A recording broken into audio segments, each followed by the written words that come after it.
Hey guys, welcome to another episode of Diyan Ka Magaling! Try natin sabay. 1, 2, 3. Diyan Ka Magaling! O, diba? May difference in tone. Yan ba yung harmonize? Hindi, di ba tayo masyado nag-harmonize? Papunta na dun. Yan. Okay, today's question is...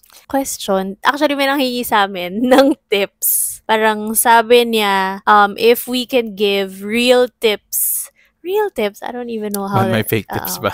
Baka. Real tips on starting a business. Ay. Real talaga. Huwag kayo ma-offend.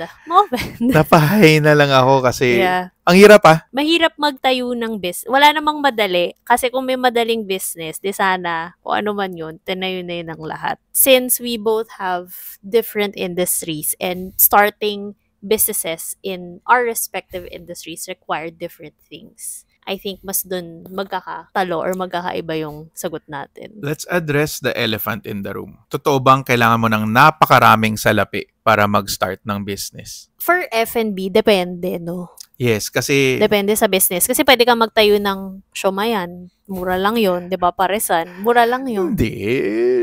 Technically, di ba? Mura lang yun. But if you're like putting up like, let's say, a bar or like a big restaurant or, fine dining, that will require like kasi millions. Ano lang yan eh.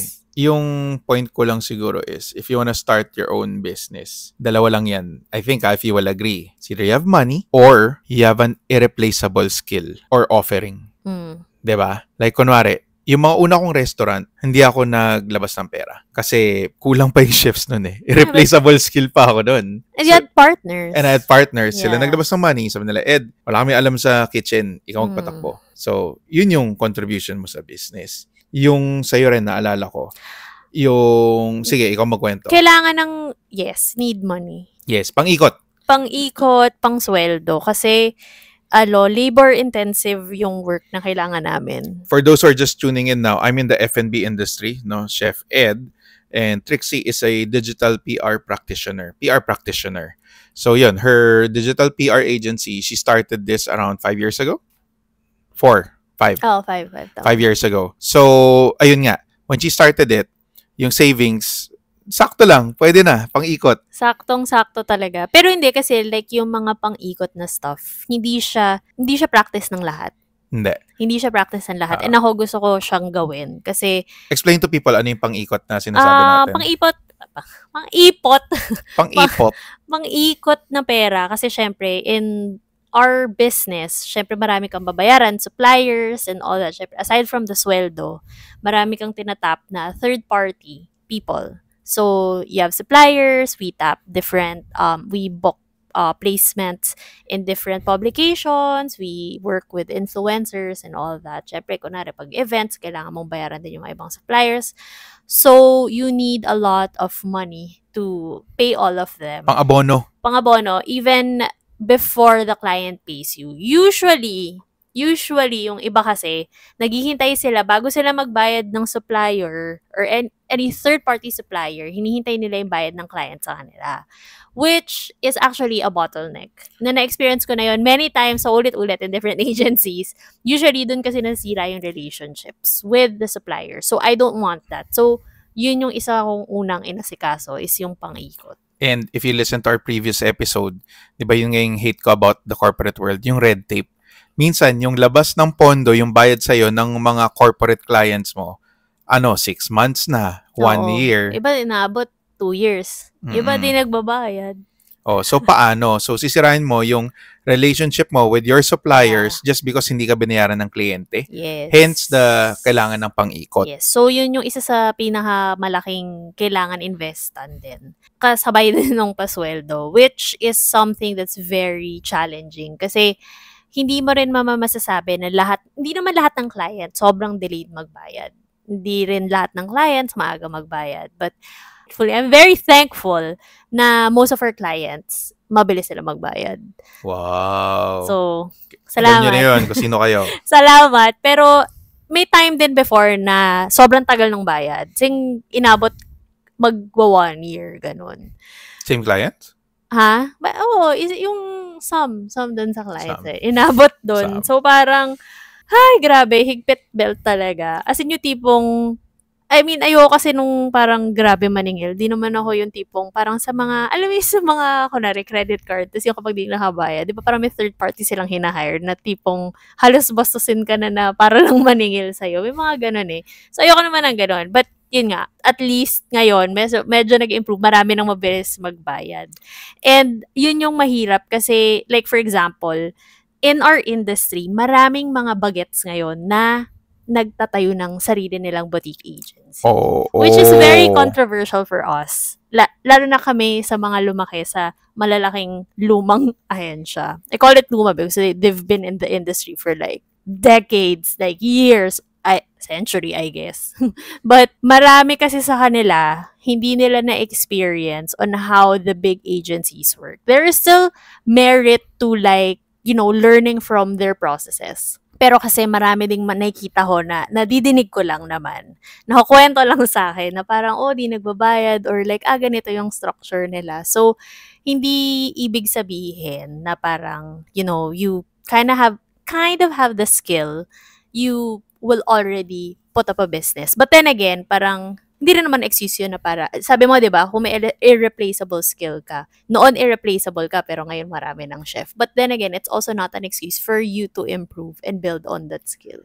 Yes, same nang sinabi mo, hindi porket marunong ka magluto, tayo ka na ng restaurant. Diba? Hindi, it doesn't translate to being a businessman.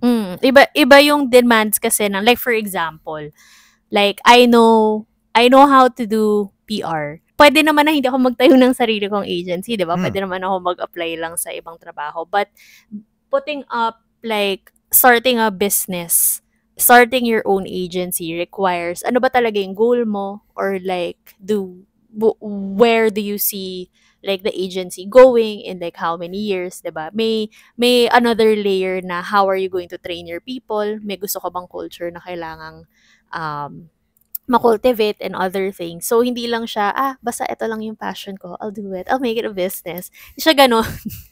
So, you need money. You need that irreplaceable skill. You need to have organizational skills.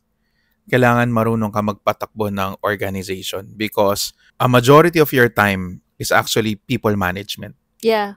Totoo yan. Sa totoo lang. Yun yung one thing na hindi ko in-expect. Yun yung one thing na iniiwasan ko na wala akong choice but to deal with, which is people management. Sa amin, sa industry namin, F&B, isa yan sa mga the original na industry na sex, drugs, rock and roll. Ba't kailangan pag rock and roll? Ganun yung pagsabi na rock and roll. Diba? Hindi, yung mga staff mo, parang, pagod tayo, puyat. Pag uwi, inom pa tayo kasi chefs tayo yung mga ganyan. Tapos papasok may hangover. Or minsan, nag-umpisa yung problema, papasok na hindi makapasok dahil nga may hangover. So paano? It's people management. Next man up ka agad Pagka may absent, kailangan, yung kahera, luto ka ngayon dahil kulang tayo sa kusina ngayon No choice. Or yung owners, madalas ganun din, yung owners. Kulang tayo sa server ngayon. Sige. Sila gagawa. Oo, ikaw gagawa. No choice Yeah. So, it's really organizational skills, people management. One employee, one problem. So, plenty employees, plenty problems. And that's a fact of life. You don't say that in a negative way. You say that in, ganun talaga. Yeah. Lahat ng tao yan So, lahat yan may problema Diba? I guess starting a business also requires you to be more ruthless. That's one thing that before I really didn't want to be. I don't think I am ruthless. Maybe like just 5%, I think. But it's an important skill that I think I see it in a lot of business people. A lot of entrepreneurs need to be ruthless kasi sometimes if you let emotions run or like if you let your emotions take over and when you need to decide on something, paminsan sumasabit yung decision mo because inis ka, masaya ka, or galit ka, 'di ba? And at the same time, the ruthless part comes in when you need to make the hard decisions. Nalala ko yun. I had a sous chef of close to na siya by then 8-9 years. Siya talaga kanang kamay ko sa una kong restaurant. Nagkaroon siya ng mga kaso, HR na kaso, nangaharas ng ibang staff, nakaw ng pera. I had to be ruthless and be the one to let go of him, to fire him. Ang bigat, iyakan kami. Yakapan pa kami. As in, pare, ba't mo kasi ginawa yun eh? Tapos siya, Chef, sorry talaga. Iyakan talaga kami, yakapan. Kasi he knew I had to let him go. He knew. Minsan, nakikita ko pa rin siya, but I gave him a second chance, umuulit eh. Nag-take advantage. Minsan, yun ang mahirap. Sabi ko, sorry, I fool me once, fool me twice. Wag naman thrice. Hindi ko na siya na ulit. After that, mabigat. It's this skill is not taught in schools. No, as in the usual things that you get to learn in school about putting up a business is how to make P&L, operations, 'di ba? Ganon. FS, parang how to handle inventory, then mga Six Sigma stuff, mga ganon, parang hindi ko alam yung Six Sigma eh. Hindi, parang medyo advanced na yun. Medyo advanced na yun. Tanda mo, second year, sipa na ng management. Puro mga ganon. It's all about processes, actually. But I guess no one really teaches you all the other skills that you need, which I think naman is important for you to learn along the way. Pero yun nga, yung that ruthless part, marami kasing mga nakikita ko like online, mga naloloko, ganyan, lalo na sa business. And with people, naloloko sila ng mga tao na, hindi lang naloloko, parang kumbaga pinapagsamantalahan nga sila ng mga kakilala nila or yung mga malalapit sa kanila in the businesses that they put up, diba? You hear a lot of these stories. Hindi lang employees yan, pati partners. Yeah, so yung masyadong mabait, hindi mo alam, your partners are taking advantage na pala of you. Yeah. Sa aking kabaitan mo. Yeah, so yun. Maraming ganun eh, na, diba, sometimes, you put up a business because you want, parang very malapit sa puso mo yung mga dahilan and then you encounter these things. So, kailangan meron ka pa ding tigas kahit papano. Tigas? Parang si Basha. Tigas? Yeah. Show your face. Show your tigas face. Parang kasing tigas ni Basha. Bakit? Tigas ba si Basha? Akala ko ba fan ka ng One pero More sabi ko nga, Chance? tigas ba talaga diba siya? sinabi ni Popoy, Pinod ko nga yun. Hoy, ano mo naman, Bash, gaya ka ba katigas? Ganun sinabihan siya. Ganun dapat katigas. Pero, hindi ka rin pwede umover sa tigas. Yes. Kailangan, it's a balance. Kaya sabi ko sa'yo, diba? Parang, you only have to have that side. Hindi pwedeng matigas ka lang. Umabot ako sa ganun, yung sobrang tigas. Yung tigas na mukha ko. Paano? Yung paano yun? nag-eat siya talaga Tingin ng nga, stuff sa... Paano? Nag-eat siya talaga ng stuff sa kusina. Nakapag-eat siya na ako ng mga... Lumipad na yung mga... Alam mo yung mga ceramic na lalagyan ng mga kutsara, tinidor sa gitna ng mga mesa. Mabibigat yun Ano yan? Ceramic yan. Naitsa ko na yan sa staff. Ganong levels. Hindi ako happy na ginawa ko yun. Hindi ako okay na tao nung panahon na yun. People would say na hindi okay na tao to si Ed. Medyo may pitik to. Marami akong napitikan talaga. So ngayon, kailangan yung pitik mo is pinipili mo. Pinipili mo and not, wag mo itodo kasi especially now yung sa age ko. Health factors in now eh. Hindi ka pwedeng basta-basta ganun. Hanap ka muna ng lahat ng way na pwede bago ka magalit, bago ka sumigaw. Yeah. Lahat ng solution muna. Or you filter out the emotion. Parang kumaga sift through it first. Sometimes, parang medyo pipitik. May pipitik at pipitik ka rin naman eh. Pero you kind of have to filter it out to get your message across clear. One thing also that a lot of people do not parang do not think of when they start a business. Kasi a lot of people, di ba, parang when they start a business or when they decide to, sige, I'll put this up, is the potential earnings. Parang they always think, okay, if I put this up and sell X amount and this is what I will earn, di ba, versus yung mga gastos ko. So, profit is nice. But maraming hindi kasi nakakapag-isip na what if it doesn't work? So, if you are starting a business, you need to kind of have a safety net or like an emergency fund. Kumbaga, if you start your business today, let's say, month 1, until when mo kayang nabuhay yung, or bukas yung business mo na zero kang sales. 'Di ba? 6 months ba? Parang until you call it quits. Kaya ang daming negosyong nalugi ng pandemic. Kasi usually, your rainy day fund is pang mga 2 months, 3 months na paikot lang. Hindi 3 months yun eh. Yeah. Diba? Ang tagal nun eh. Yung lockdown eh. Yeah. So that's why ang daming nahirapan. So, wala kang masisisi rin nun. Hindi, kasi we don't know until when. Sabi, 2 weeks lang eh. 2 weeks, ginawan 2 years. Ask me how. 'Di ba? So, yun ang problema. Your rainy day fund has to be there. Kunwari, Yeah. uy, meron na tayong pera sa bangko, nakapag-ipon na. Dividendo tayo. Sasabihin mo ng mga partners, diba, Yeah. you do dividends. Huwag mo i-zero out yung account nyo. Yeah. Magtira kayo ng pang-ikot. Kasi hindi mo rin masasabi, 'di ba? Parang, I mean, we've been hearing a lot of stories like, oh, tenant mo bigla kang kick out, 'di ba? So, maghanap ka ng ibang Landlord mo. lugar. Ay, sorry, landlord mo. Ikaw yung tenant. Ako Oo. yung tenant. Landlord mo, bigla kang kick out. So, hanap ka naman lugar, papagawa ka na naman ng store mo. Or like with our industry, biglang i-pull out sa'yo ng client yung account. Mawala yung account sa'yo. So, paano na yun, 'di ba? That's big business. So, kailangan meron kang safety net. You have to make sure na, okay, until when will this business last if I have zero sales for X amount of time? So, kailangan maisip mo kung until when that is. It's very, very important. Medyo ano siya, parang kumbaga, a lot of people don't wanna think about it because parang sabi nila, so negative. Parang you're thinking we don't have sales. Pero, kailangan mo siya isipin. Oo. Connected to that. Teka, PG-13 ba tong natin, podcast natin? Bakit? May magandang advice sinabi sa akin dati. Hindi man advice, may nagsabi sa akin. Parang, negosyante ka. Para maging negosyante, dapat 3 bayag mo. Kasi, grabe yung risk involved. Yung mukha mo. Bakit? Okay, sige, tuloy mo naman. Hindi, kasi, di ba, gets mo, yung risk involved, nakakatakot talaga. Di ba, sabi mo nga, anything can happen eh. What if, kunwari, let's say sa restaurant, hindi na bigla uso yung food na sinaserve mo. Di ba? What if it was nauso lang. Like, Sushi bake, ube yung mga sushi bake. Di ba? Nawala na, yung mga pandemic, dalgona. Lahat ng sinaserve mo, dalgona coffee lang. Hindi ka nag-innovate. Paano? Yeah. Di ba? Kailangan matapang ka talaga. Totoo yan. Actually, in innovation, like most of the services that we offer now, we never offered it before when I opened up shop. Talaga?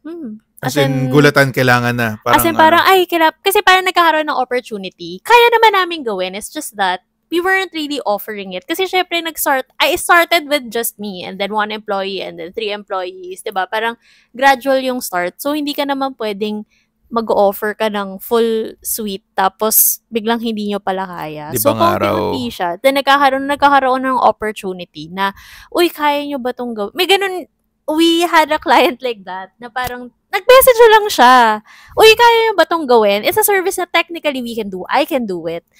And then, I can get like others to join the company to do that also. Tapos, sinabi ko lang na, sige. Tapos, sabi niya, sige, pitch kayo. Tapos, nanalo kami. So ginawa na namin. Hindi naman siya fake it till you make it. Kumbaga, no, we really knew how to do it. It's just that, syempre, I don't wanna promote a service wherein hindi ako staffed. Hindi ako well-staffed to do it. Kumbaga, kung kailangan nyo to, gagawin namin to para sa inyo. We'll kumbaga, full service. Full service kami para sa inyo. So, kumbaga, sige, nag-propose. Tapos, nag-send kami ng proposal. In-award sa amin. Yun. Next kong problema is, shit, paano? Kailangan ko na hire yung mga tao para gawin to. So, pero nagawa niyo naman eh. Happy si client. Naman, diba? Very happy. Yeah. So, yun. So, to summarize, kailangan mo ng pera? Hindi naman super dami. Just enough to start your business. Kailangan mo ng irreplaceable skill. Kailangan mo ng tapang, lakas na loob. Ano pa? Innovation. Innovative ka dapat. Necessity is the mother of invention. Yes. You need to know how to innovate. Oo. And lastly, 4 ba yung tips na binili natin? Pang 5 na yata 5. to. 4.5. You need to stick to your why. A lot of people get greedy. Well, a lot of people get greedy and then they become like multi-billionaires. But I mean, if you want to make a business that really makes an impact to you, to the people that you hire, and maybe to the society, you have to go back to your why. Why are you putting up this business? You need to have an answer to that.